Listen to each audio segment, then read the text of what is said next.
एक छोटे से गांव में एक गरीब किसान की दो बेटियां रहती थीं। बड़ी बेटी आशा की शादी एक अमीर परिवार में हुई थी और छोटी बेटी कुसुम एक गरीब परिवार में ब्याही गई थी।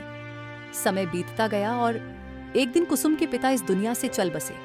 एक रात कुसुम का पति ललित तड़पते हुए, कुसुम, ऐसा लग रहा है जैसे कोई मेरा गला घोंट रहा हो। बहुत दर्द हो रहा है। ऐसा मत कहिए जी, आप चिंता मत कीजिए, मैं अभी हकीम जी को बुला लाती हूँ। आप कुछ नहीं होने दूंगी हकीम जी। जल्दी आना, ये दर्द अब सहा नहीं जाता। ज्यादा देर बर्दाश्त नहीं कर पाऊंगा। कुसुम रोते हुए दौड़कर हकीम जी के पास जाती है और उन्हें अपने घर ले आती है। देखिए ना, मेरे पति को क्या हो गया है, ये ठीक हो जाएंगे ना। पिताजी के बाद अब मेरे पास यही सहारा है। उनकी तबीयत बहुत खराब है बेटी, पर तू घबरा मत, मैं देखता हूँ। हकीम ललित को ध्यान से देखते हैं और उनके चेहरे पर चिंता की लकीरें उभर आती हैं। ये देखकर कुसुम घबरा जाती है। क्या हुआ हकीम जी, आप कुछ बोल क्यों नहीं रहे? सब ठीक तो है ना? बेटी, तुम्हारे पति को एक गंभीर बीमारी हो गई है। अगर समय रहते इलाज नहीं हुआ तो जान भी जा सकती है। ऐसा मत कहिए हकीम जी, अगर इन्हें कुछ हो गया तो मेरा क्या होगा? आप इलाज शुरू कीजिए, मैं कुछ भी करूंगी। इलाज तो मैं कर दूंगा बेटी, पर इसमें दुर्लभ जड़ी बूटियां लगेंगी और मेहनत भी। पूरे 50 रुपए का इंतजाम करना होगा। 50 रुपए? हकीम जी, मेरे घर में तो एक आना भी नहीं है, मैं इतनी बड़ी रकम कहाँ से लाऊं? जब पैसे का इंतजाम हो जाए तो मुझे बताना। अभी के लिए ये एक हल्की दवा दे रहा हूँ जिससे कुछ राहत मिलेगी। इससे ज्यादा मैं इस वक्त नहीं कर सकता। इतना कहकर हकीम जी चले जाते हैं और ललित कुसुम दोनों चिंता में डूबे हुए एक दूसरे को देख रहे होते हैं। कुसुम, अगर मेरे साथ कुछ हो गया तो तू अकेली कैसे जिएगी? आप चिंता मत कीजिए जी, मैं किसी न किसी से मदद लेकर ही आऊंगी। सारे रिश्तेदारों के पास जाऊंगी, किसी न किसी को तो हम पर दया जरूर आएगी। मैं हार नहीं मानूंगी, आपका इलाज हर हाल में करवाऊंगी। ठीक है भाग्यवान, जहाँ दिल कहे वहाँ जाना। लेकिन एक बात ध्यान रखना, अपनी उस घमंडी बहन आशा के घर मत जाना। वो हमेशा तुम्हें नीचा दिखाती है और मैं नहीं चाहता कि तुम्हारी कोई बेइज्जती करे। नहीं जी, जब बात आपके जीवन की हो तो मेरा स्वाभिमान कोई मायने नहीं रखता। अगर जरूरत पड़ी तो मैं वहां भी जाऊंगी। आपके जीवन से बढ़कर मेरे लिए कुछ भी नहीं है। आप बस अपना ख्याल रखना और समय से आराम कर लेना। मैं जल्दी लौटूंगी। इतना कहकर कुसुम आंसुओं को छुपाते हुए घर से निकल पड़ती है। वो एक एक करके अपने सभी रिश्तेदारों के घर जाती है, उनसे मिन्नतें करती है, मदद की गुहार लगाती है, पर हर जगह से उसे सिर्फ निराशा मिलती है। कोई उसकी बात तक ढंग से नहीं सुनता, कोई पैसे देने को तैयार नहीं होता।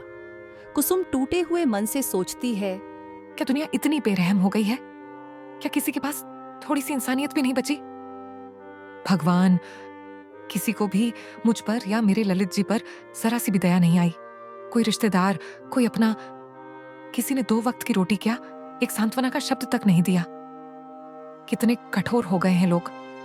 पैसे तो छोड़ो, इंसानियत भी मर गई है। अब बस एक ही उम्मीद बची है, मेरी दीदी, आशा दीदी। दीदी अमीर हैं, ठाट बाट में रहती हैं। शायद उन्हें मेरी हालत पर तरस आ जाए। शायद एक बहन का रिश्ता ही उन्हें मेरी मदद को मजबूर कर दे। हाँ, मैं उनके पास जरूर जाऊंगी। कुसुम किसी तरह आशा के आलीशान घर के सामने पहुंचती है। बेल बजाती है, दरवाजा खुलता है। आशा सामने खड़ी है, उसके चेहरे पर घृणा और तिरस्कार साफ झलकता है।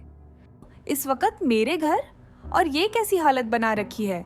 फटी पुरानी साड़ी, चेहरा पीला, जैसे महीनों से कुछ खाया ना हो। सच में भिखारिन लग रही है। दीदी, आप मेरी बड़ी बहन हैं। आज मैं बड़ी उम्मीद लेकर आपके पास आई हूँ। मेरे ललित जी बहुत बीमार हैं दीदी।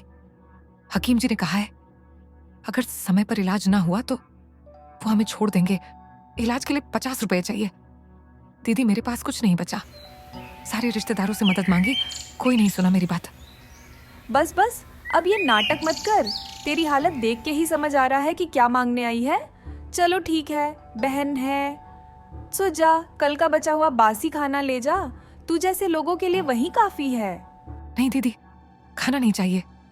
बस 50 रुपए चाहिए इलाज के लिए।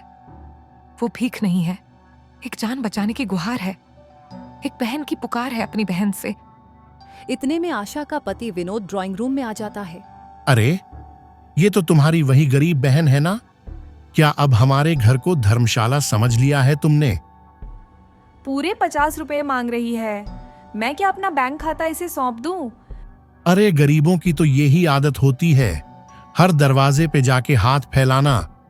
मुझे तो पहले ही शक था। अब 2 मिनट के अंदर इसे बाहर निकाल देना, वरना लोग कहेंगे कि हम भिखारियों को पाल रहे हैं। विनोद बाहर चला जाता है। कुसुम आशा के पैरों में गिर जाती है। दीदी, मेरे पांव की धूल भी नहीं हूं, पर आप मेरी बहन हैं। भगवान के लिए मदद कर दीजिए, मेरा सुहाग बचा लीजिए। आपके एक फैसले पर मेरे पूरे जीवन का भविष्य टिका है। देख कुसुम, तू खुद चल के जाएगी या मैं धक्के देकर बाहर निकालूं? मुझे शर्म आती है तुझ जैसी गरीब बहन पर। तुझ पर तरस खा के मेरा स्टेटस कम हो जाएगा। चल निकल यहाँ से। कुसुम अब खड़ी हो जाती है। उसका चेहरा अब डर से नहीं, गुस्से और बद्दुआ से भरा होता है। जा रही हूं दीदी, पर सुन लो, मेरी आंखों के इन आंसुओं की कीमत भगवान जरूर वसूलेंगे आपसे। आपका ये घमंड, ये ऐंठ और ये अमीरी का नशा सब धूल में मिल जाएगा। मेरी बदुआ है आपको।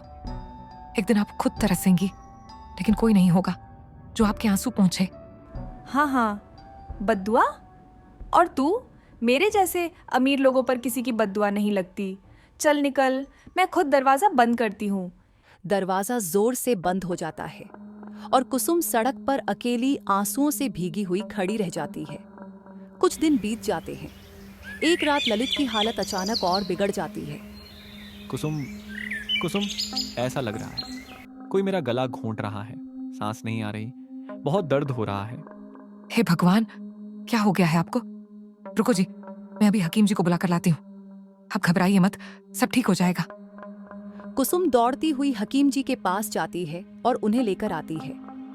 हकीम जी, देखिए ना, मेरे ललित जी को क्या हो गया है। उनका शरीर ठंडा पड़ता जा रहा है, उनकी आंखें भी बंद हो रही हैं। आप कुछ कीजिए। हकीम ललित की नब्ज देखते हैं, उसकी सांसें सुनते हैं और फिर अचानक गंभीर हो जाते हैं। बेटी, तुम्हारे पति अब कोमा में चले गए हैं। वो इस वक्त होश में नहीं है। ये बहुत नाजुक हालत है। क्या? कोमा में? हे भगवान, अब क्या होगा? हकीम जी, उन्हें कैसे बचा सकते हैं? इलाज मुमकिन है, लेकिन अब दवाएं और भी महंगी होंगी और बहुत समय तक इलाज करना पड़ेगा। अब तुम्हें हर हफ्ते कम से कम 10-15 रुपये लाने होंगे, तब कहीं जाकर उम्मीद बचेगी। कुसुम धीरे धीरे फर्श पर बैठ जाती है, रोते हुए सिर पकड़ लेती है। कुछ दिन बाद कुसुम अपने ललित की देखभाल के लिए दिन रात एक कर देती है, लेकिन घर में अनाज का एक दाना भी नहीं बचता। वो काम ढूंढने निकलती है, उसे कोई काम नहीं देता। तभी एक दिन वह गांव के मुखिया के घर के सामने से गुजर रही होती है। अरे कुसुम, कहाँ भटक रही हो इस तरह? लग रहा है काम की तलाश में हो। तुम्हारी हालत सब बता रही है। आपने ठीक पहचाना मुखिया जी। कई दिनों से कुछ खाया नहीं, मेरे पति को होश नहीं आया, घर चलाना मुश्किल हो गया है, कोई काम नहीं दे रहा। तो सुनो, कल से मेरे घर आ जाओ। झाड़ू पोंछा कर देना, बर्तन धो देना और खाना भी पका देना। वैसे भी मैं अकेला रहता हूँ। सालों पहले मेरी पत्नी गुजर गई थी।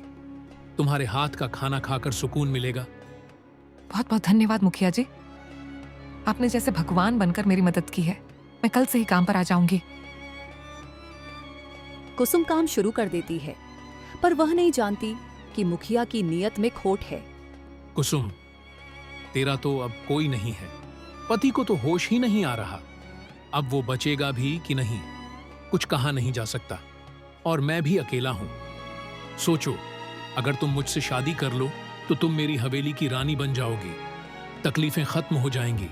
तुम्हारा सब दुख दूर कर दूंगा। ये आप क्या कह रहे हैं मुखिया जी? आपकी उम्र 55 साल है और मैं तो सिर्फ 22 की हूँ। आप ऐसा सोच भी कैसे सकते हैं? अरे, अब तेरा पति तो जिंदा लाश बना पड़ा है। मैं नहीं पूछूंगा तो कौन पूछेगा तुझे? मैं गांव का मुखिया हूं और तू बस एक बेसहारा औरत। अब तक जो तुझे काम दिया वो भी एहसान समझ।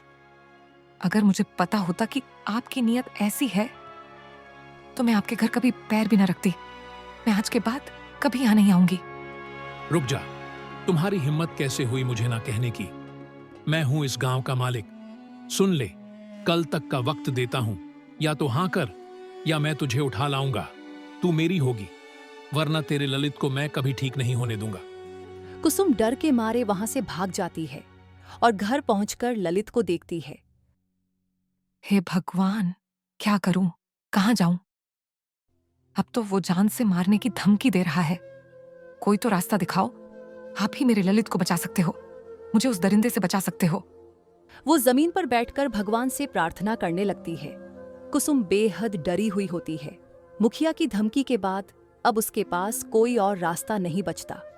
तब वो फिर से हिम्मत जुटाकर आधी रात में अपनी बड़ी बहन आशा के घर पहुंचती है। दीदी, दीदी, दरवाजा खोलिए, मैं कुसुम। आशा दरवाजा खोलती है, चौंकती नहीं बल्कि चिढ़कर कहती है, इतनी रात को यहाँ आ टपकी तू? और तूने तो मुझे बद्दुआ दी थी ना, अब क्या लेने आई है? फिर से भीख मांगने? बड़ी बेशर्म है तू। बोल, क्या चाहिए अब? गोंद की तरह चिपक गई है मुझसे। दीदी, प्लीज मेरी मदद कर दो। मुखिया मेरे पीछे पड़ा है, मुझसे जबरन शादी करना चाहता है। अगर मैंने हाँ नहीं की तो या तो वो मुझे उठा ले जाएगा या मार डालेगा। मेरे पति अभी भी कोमा में है, मैं उन्हें मरते हुए नहीं देख सकती। आप ही मेरी आखिरी उम्मीद हैं दीदी। आपके सिवा इस दुनिया में मेरा कोई नहीं है। देख, दया व्या की बात छोड़, मुझे वैसे भी एक फ्री की नौकरानी चाहिए। अगर घर का सारा काम कर सकती है, खाना बनाना, बर्तन धोना, कपड़े, सफाई, तो मैं तुझे कुछ दिन रख लूंगी। मुखिया को विनोद संभाल लेगा। हाँ दीदी, मैं सब करूंगी। आप जैसी कहेंगी मैं वैसा ही करूंगी। बस मुझे और मेरे ललित जी को बचा क्या। ठीक है, तो सुन, सबके लिए खाना बनाना, पूरे घर की सफाई, कपड़े धोने के बाद मेरे पैर भी दबाना। और हाँ, खाना वो कल का बचा हुआ बासी है, वही खा लेना। कुसुम सब कुछ चुपचाप सहती है। दिन भर काम करती है, 3-3 घंटे आशा के पैर दबाती है, फिर भी तिरस्कार ही पाती है। कुछ दिन बाद आशा और भी लालची हो जाती। ये घर का काम काफी नहीं है कुसुम। तुझे अगर इस घर में रहना है और 2 वक्त की रोटी चाहिए तो बाहर जाकर मजदूरी करके पैसे भी कमाने होंगे और सीधे मुझे लाकर देने होंगे। दीदी, मैं एक औरत होकर कैसे? मैंने पहले भी मुखिया जी के घर काम किया था और उन्होंने मेरे साथ क्या करने की कोशिश की आप जानती ही हैं। तो जा, मुखिया के हवाले हो जा, शादी कर ले। तुझे तो मुफ्त की रोटियां चाहिए ना, मैं क्यों दूं तुझे ये छत? जा, अपना इलाज उसके हवाले कर दे। नहीं दीदी, मैं वैसा कुछ नहीं कर सकती। मैं काम ढूंढूंगी, कहीं से भी मेहनत करके ललित जी का इलाज कराऊंगी। कुसुम अगली सुबह काम ढूंढने निकल जाती है। सारा दिन कड़ी धूप में गांव भर भटकने के बाद भी कुसुम को कहीं काम नहीं मिलता। शाम को भूखी प्यासी जब वो घर लौटती है। क्या लाई महारानी? ला, दिखा अपनी कमाई। तेरी पहले दिन की कमाई कहाँ है? और सुन, जल्दी खाना बना, फिर मेरे पैर दबा दे। दीदी, मुझे कोई काम नहीं मिला। मैंने बहुत कोशिश की, बहुत भूख लगी है, पर मुझे माफ कर दो। ना, माफी की जरूरत नहीं है। जो काम मैंने बताए हैं वो तो तू करेगी ही, लेकिन खाना वो सिर्फ उस दिन मिलेगा जब तू पैसे कमा कर लाएगी। आज रात भूखी ही सो जा। बेचारी कुसुम सारा घर संभालती है। पति को कोमा से बाहर लाने के लिए दिन रात एक करती है, पर जो भी पैसे वो इलाज के लिए छुपा छुपा कर जमा करती थी, आशा वो भी छीन लेती है। अगली सुबह होते ही कुसुम रोज की तरह तड़के उठती है, घर का सारा काम निपटाती है, बर्तन मांजती है, झाड़ू पोछा करती है, कपड़े धोती है, फिर थकी हारी पर उम्मीद लिए काम ढूंढने निकल पड़ती है। अब ये उसकी दिनचर्या बन चुकी थी। कभी किसी घर में झाड़ू बर्तन का छोटा काम मिल जाता तो उस दिन थोड़ो बहुत पैसे कमाकर अपनी बहन आशा को दे देती और बदले में उसे एक वक्त का खाना नसीब होता। पर जिस दिन उसे काम नहीं मिलता, उसे भूखे ही सो जाना पड़ता था। आज पूरे 3 दिन हो गए हैं कुसुम, तूने घर में एक फूटी कौड़ी भी नहीं दी। अगर आज भी खाली हाथ लौटी तो मैं तुझे इस घर से धक्के मारकर बाहर निकाल दूंगी। दीदी, मैं कोशिश तो कर रही हूँ। पिछले 3 दिन से पेट में एक दाना नहीं गया है, काम मिल ही नहीं रहा। कम से कम मुझे घर से मत निकालिए। मैं वादा करती हूँ आज काम ढूंढ कर ही लौटूंगी। कुसुम की आंखों में आंसू थे, पर पैर चल रहे थे। वो फिर एक बार निकल पड़ी काम की तलाश में। आज तीसरा दिन था। 3 दिन से पेट खाली था। 3 दिन से दिल टूटा हुआ। अगर आज भी कुछ नहीं मिला तो शायद इस भूख से ही मर जाऊंगी, और दीदी भी अब घर से निकाल ही देंगी। भगवान, आज मुझे कहीं ना कहीं काम जरूर दिला दो। वो पूरे गांव में घूमती है, हर घर जाकर विनती करती है, माँ जी कुछ काम होगा क्या, भैया कुछ मदद मिल सकती है क्या। लेकिन हर दरवाजा उसके लिए बंद ही मिलता है। थक कर बैठने का भी मन नहीं करता, क्योंकि घर लौटने का मतलब था भूखा पेट और गालियां। सोचते सोचते, चलते चलते कुसुम इतनी दूर निकल जाती है कि अब उसे समझ नहीं आता वो है कहाँ। सड़क सुनसान है, पेड़ साएं साएं कर रहे हैं। कुसुम की सांसें तेज हो गई हैं। वो आसमान की ओर देखकर फुसफुसाती है, हे भगवान, कहीं से कोई उम्मीद भेज दो, एक रास्ता, एक सहारा। अचानक से कुसुम के कदम थम जाते हैं। उसके चारों ओर वीराना पेड़, झाड़ियों की सरसराहट। ये मैं कहाँ आ गई? काम ढूंढते ढूंढते मैं तो गांव से बहुत दूर निकल आई। हे भगवान, अब मैं वापस कैसे जाऊंगी? तभी उसकी नजर एक पुरानी काई लगी पत्थर की मूर्ति पर पड़ती है। ये मूर्ति, ये तो किसी राजा जैसी लग रही है। इतनी पुरानी मूर्ति यहाँ इस वीराने में अकेली क्यों है? गूंजती हुई रहस्यमयी आवाज आती है। मूर्ति की आवाज सुनकर कुसुम का कलेजा कांप उठता है। मूर्ति बोल रही है? ये कैसे संभव है? हाँ, मैं बोल सकता हूँ कन्या, लेकिन पहले तू ये बता, तू यहाँ क्यों आई है? क्या तुझे अपने जीवन से इतनी शिकायत है? तेरे साथ जो हुआ। मैं जानबूझकर यहाँ नहीं आई, मुझे मेरी किस्मत यहाँ खींच लाई। पिछले 3 दिनों से भूखी हूँ, घर घर काम मांगा, किसी ने दया नहीं दिखाई। मेरा पति, आवाज भर्रा जाती है। वो जिंदा तो है, पर पिछले कई दिनों से कोमा में है। मैं कुछ भी कर सकती हूँ, बस उसे ठीक करवा दूं। वह दुर्भाग्यपूर्ण है कन्या, लेकिन मैं तो बरसों से पत्थर में कैद हूँ, और सिर्फ एक सच्चे हृदय वाली स्त्री ही मुझे मुक्त कर सकती है।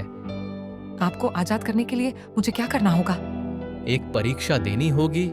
तुझे अपने खून से मेरी मूर्ति का तिलक करना होगा, और वचन देना होगा कि अगर जरूरत पड़ी तो तू अपनी बलि भी देने को तैयार होगी।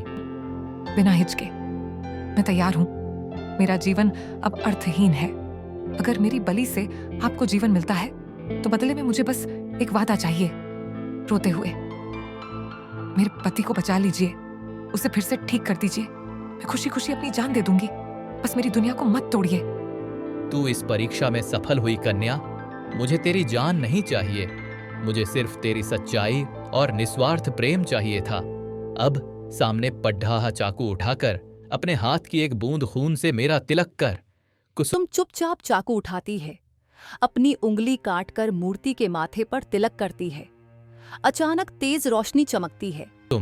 तूने जो आज किया वो सिर्फ एक स्त्री नहीं, एक देवी ही कर सकती है। तेरी निःस्वार्थता और प्रेम ने मुझे मुक्त किया। अब तेरी किस्मत पूरी तरह बदल जाएगी। राजा हाथ उठाते हैं और अचानक सामने ढेर सारा खजाना, हीरे जवाहरात, सोने के सिक्के प्रकट हो जाते हैं। इतना सब कुछ। धन्यवाद महाराज। अब मैं अपने पति का इलाज करवा सकूंगी, उसे फिर से जीवन दे सकूंगी। आज आपने मुझे जीने की एक नई वजह दे दी। कुसुम समझ जाती है यह कोई साधारण राजा नहीं था, यह भगवान का भेजा कोई दिव्य संकेत था। वो सारी संपत्ति लेकर तुरंत अपने गांव लौटती है। अब उसके पास सब कुछ है। कुसुम अब सीधी उस मुखिया की हवेली पहुंचती है। तो आखिर तू आ ही गई कुसुम, मुझसे शादी करने ही आई है ना? अरे इतना धन है मेरे पास, तुझे तो आना ही था। लालच होता ही ऐसा है। मुखिया जी, आप शायद कुछ गलत समझ रहे हैं। मैं आपसे शादी करने नहीं, आपकी हवेली खरीदने आई हूँ, वो भी दोगुनी कीमत पर। क्या? दोगुनी कीमत? लड़की, तेरा दिमाग तो ठीक है? अलादीन का चिराग मिल गया क्या? ये लीजिए, गिन लीजिए और हवेली खाली कर दीजिए। खिया चुप हो जाता है। धन देखकर उसका लालच जाग उठता है। वाह, इतना सारा धन! अब तू जैसी अमीर औरत से कौन शादी न करना चाहेगा? कुछ ही दिनों में कुसुम पूरे गांव की सबसे धनी महिला बन जाती है, लेकिन वो अपने पहले वादे को नहीं भूलती। कुसुम सबसे पहले शहर के सबसे बड़े अस्पताल में जाकर अपने पति ललित का इलाज कराती है। सर्वश्रेष्ठ डॉक्टर्स बुलाए जाते हैं। कुछ ही हफ्तों में चमत्कार होता है। को कुसुम, तुम हो? हाँ जी, मैं हूं। आपको कुछ नहीं होने दूंगी। अब सब ठीक हो जाएगा। तुमने मुझे बचा लिया? नहीं जी, भगवान ने बचाया। मैंने बस प्रार्थना और मेहनत की। कुसुम का जीवन अब संवर चुका था। उसने न सिर्फ अपने पति को बचाया, बल्कि पूरे गांव में मिसाल बन गई। ये सब सुनकर उसकी घमंडी बहन आशा हैरान रह जाती है। वो जल भुनकर सीधी कुसुम की हवेली पहुंचती है। कुसुम, तू इतनी अमीर कैसे बन गई? कौन सा खजाना हाथ लगा? सच सच बता, मैं तेरी बड़ी बहन हूँ। दीदी, ये सब एक दैवीय चमत्कार से हुआ। एक मूर्ति ने मेरी परीक्षा ली और मेरा सच्चा दिल देखकर मुझे आशीर्वाद दिया। तू मुझे रोकना चाहती है क्योंकि तू चाहती है कि गांव वाले सिर्फ तुझे सलाम करें। अब मैं जाऊंगी उस मूर्ति के पास और तुझसे भी अमीर बनूंगी। कुसुम पूरी कहानी आशा को बता देती है, लेकिन आशा के मन में पश्चाताप की बजाय लालच जागता है। आशा मूर्ति के पास पहुंचती है। कन्या, क्या तुझे अपनी जान प्यारी नहीं है? क्यों आई है तू यहाँ? मुझे कोई लालच नहीं, मैं तो आपको आजाद करने आई हूँ। बता दीजिए कैसे करूँ? तेरी परीक्षा होगी। तुझे अपनी जान की बलि देनी होगी। क्या दे सकती है तू? हा हा हा, ये भी मूर्ख निकली मूर्ति। मैं भी झूठ मूठ में जान देने को कह दूंगी। अब ये मुझे भी खजाना दे देगा। मूर्ख कन्या, मैं नियत का परीक्षण करता हूँ। तेरा झूठ और लालच तुझे ले डूबेगा। तेरे जैसे लोग पत्थर की मूर्तियां बनकर रह जाते हैं। कुछ ही पलों में आशा का शरीर सख्त होने लगता है। वो चीखती है, रोती है, लेकिन अब बहुत देर हो चुकी है। वो हमेशा के लिए पत्थर की मूर्ति में बदल जाती है। कुसुम अपने पति के साथ एक शांत और सम्मानजनक जीवन बिताती है। उसके पास अब दौलत, इज्जत और सबसे बढ़कर प्यार और सच्ची नियत है।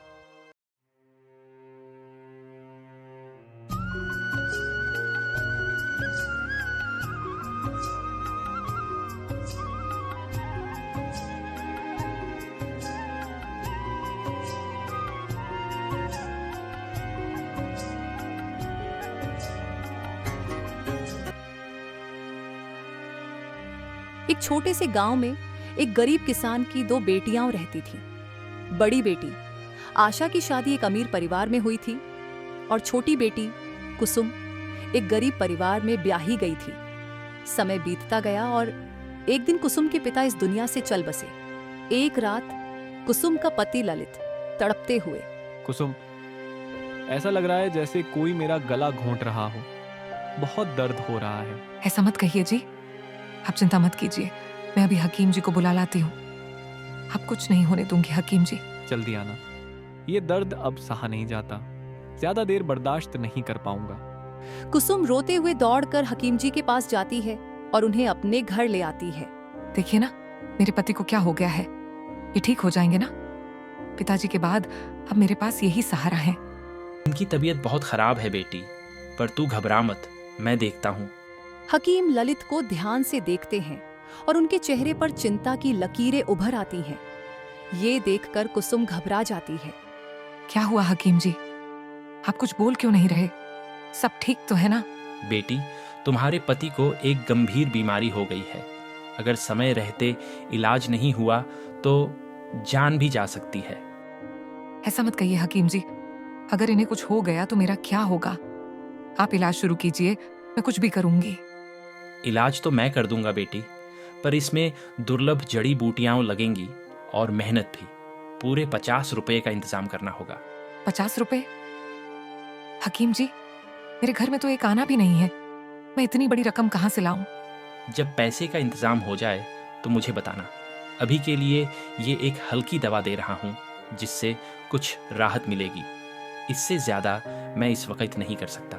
इतना कहकर हकीम जी चले जाते हैं और ललित कुसुम दोनों चिंता में डूबे हुए एक दूसरे को देख रहे होते हैं। कुसुम, अगर मेरे साथ कुछ हो गया तो तू अकेली कैसे जिएगी? आप चिंता मत कीजिए जी, मैं किसी न किसी से मदद लेकर ही आऊंगी। सारे रिश्तेदारों के पास जाऊंगी, किसी न किसी को तो हम पर दया जरूर आएगी। मैं हार नहीं मानूंगी, आपका इलाज हर हाल में करवाऊंगी। ठीक है भाग्यवान, जहाँ दिल कहे वहाँ जाना। लेकिन एक बात ध्यान रखना, अपनी उस घमंडी बहन आशा के घर मत जाना। वो हमेशा तुम्हें नीचा दिखाती है और मैं नहीं चाहता कि तुम्हारी कोई बेइज्जती करे। नहीं जी, जब बात आपके जीवन की हो तो मेरा स्वाभिमान कोई मायने नहीं रखता। अगर जरूरत पड़ी तो मैं वहां भी जाऊंगी। आपके जीवन से बढ़कर मेरे लिए कुछ भी नहीं है। आप बस अपना ख्याल रखना और समय से आराम कर लेना। मैं जल्दी लौटूंगी। इतना कहकर कुसुम आंसुओं को छुपाते हुए घर से निकल पड़ती है। वो एक एक करके अपने सभी रिश्तेदारों के घर जाती है, उनसे मिन्नतें करती है, मदद की गुहार लगाती है, पर हर जगह से उसे सिर्फ निराशा मिलती है। कोई उसकी बात तक ढंग से नहीं सुनता, कोई पैसे देने को तैयार नहीं होता। कुसुम टूटे हुए मन से सोचती है, क्या दुनिया इतनी बेरहम हो गई है? क्या किसी के पास थोड़ी सी इंसानियत भी नहीं बची?